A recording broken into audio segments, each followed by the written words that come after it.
의학 용어처럼 복잡한 단어들 외울 때 그냥 무작정 외우는 거 말고 좀 더 똑똑한 방법은 없을까? 이런 생각 다들 한 번쯤 해보셨을 거예요.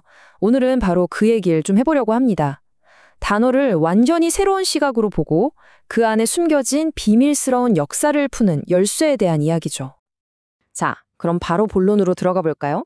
여기 정말 황당해 보이는 질문이 하나 있습니다. 우리말 허파랑 영어로 더미나 무더기를 뜻하는 단어 힙. 이 둘이 사실은 아주 깊은 관계가 있다면 믿으시겠어요? 이게 바로 오늘 우리가 함께 풀어볼 아주 흥미로운 미스터리입니다. 아마 의학을 공부하시거나 어떤 전문 분야를 파고드는 분들이라면 누구나 공감할 거예요. 끝도 없이 쏟아지는 전문 용어들. 이게 과연 의미가 있는 건지 아니면 그냥 외워야만 하는 암호처럼 느껴질 때가 많잖아요. 우리가 지금껏 단어를 공부해온 방식이 가진 어쩌면 당연한 한계일지도 모르겠습니다. 그런 전통적인 어원학도 굉장히 유용합니다. 예를 들어 cardiology, 심장학이라는 단어가 심장을 뜻하는 그리스어 cardia와 학문을 뜻하는 logos가 합쳐진 거라는 걸 알면 이해가 훨씬 빨라지죠. 그런데 말이죠. 이 방법에는 아주 치명적인 약점이 하나 있습니다. 바로 역사 속의 기록으로 남아있는 것들에만 의존한다는 점이에요. 그럼 기록되지 않고 사라져버린 그 수많은 언어들은 어떻게 하죠? 바로 여기서부터 역사의 거대한 빈틈, 사라진 고속도로 이야기가 시작됩니다.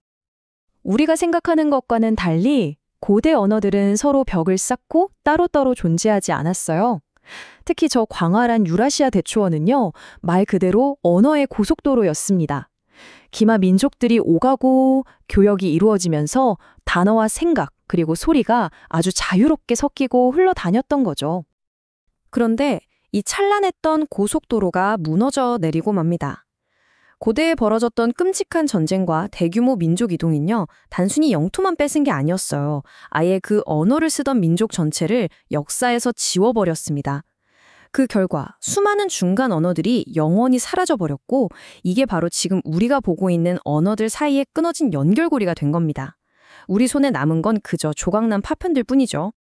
그렇다면 이 사라진 역사의 조각들을 어떻게 다시 맞출 수 있을까요? 놀랍게도 그 해답은 역사 기록이 아니라 바로 우리 인간의 뇌 속에 있었습니다. 자, 이 표를 한번 보세요. 이게 오늘 이야기의 핵심입니다. 기존의 전통 어원학이 역사에 기록된 것에만 집중했다면 여기 오른쪽에 있는 신경어원학은 완전히 다른 질문을 던집니다. 인간의 뇌는 원래 소리와 의미를 어떻게 연결하도록 설계되었는가 하는 거죠. 그러니까 역사 기록이 없어도 전혀 상관없어 보이는 언어들 사이에서 나타나는 어떤 공통의 패턴, 일종의 공명현상을 찾아내는 겁니다.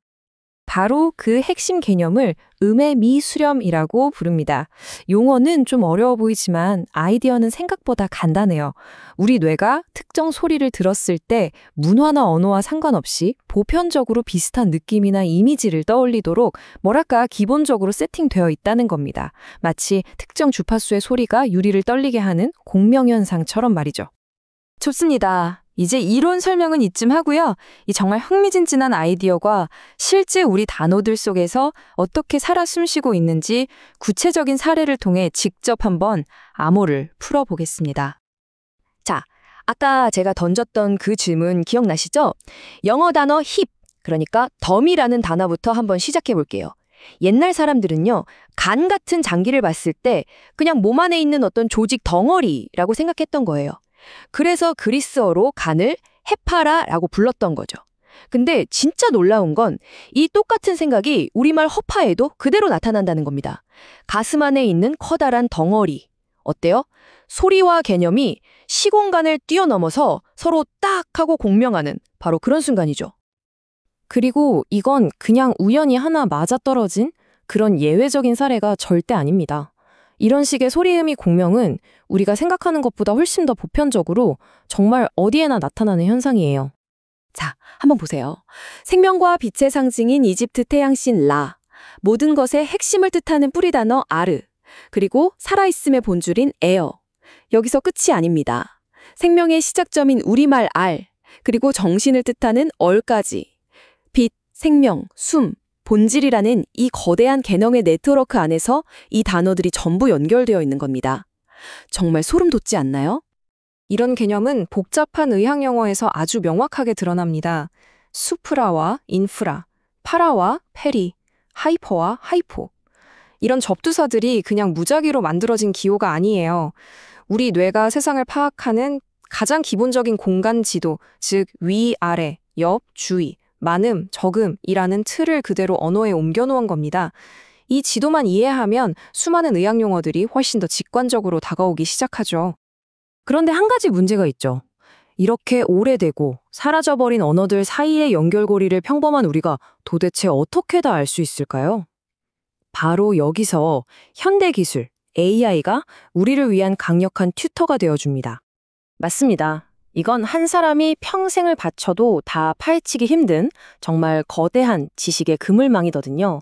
인간의 기억력과 분석 능력만으로는 한계가 분명히 있습니다. 그래서 우리는 이제 AI의 힘을 빌릴 수 있습니다. 예를 들어 여러분이 챗GPT 같은 AI에게 이렇게 한번 물어보는 거예요.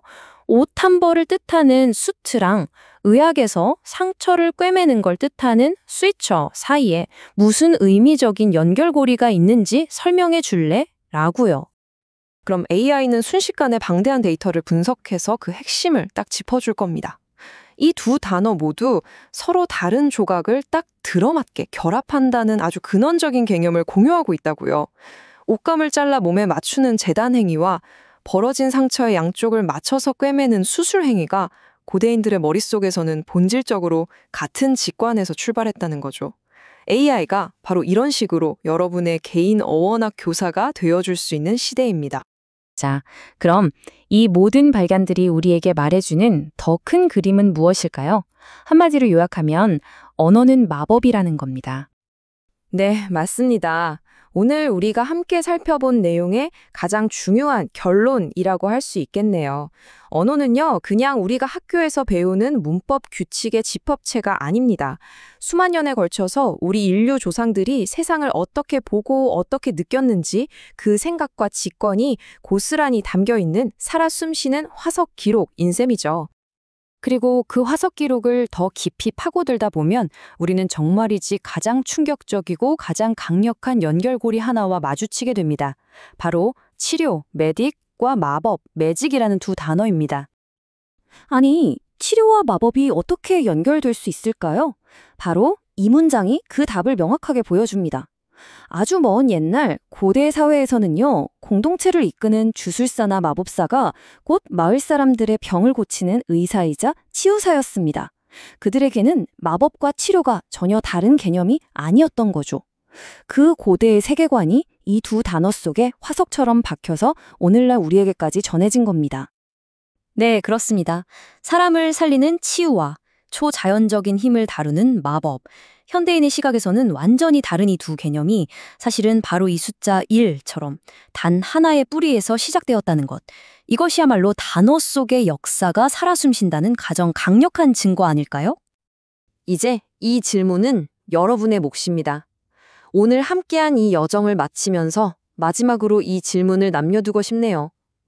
우리가 매일 아무 생각 없이 쓰고 있는 아주 평범한 단어들 속에 우리가 아직 발견하지 못한 또 어떤 놀라운 이야기와 마법이 숨겨져 있을까요?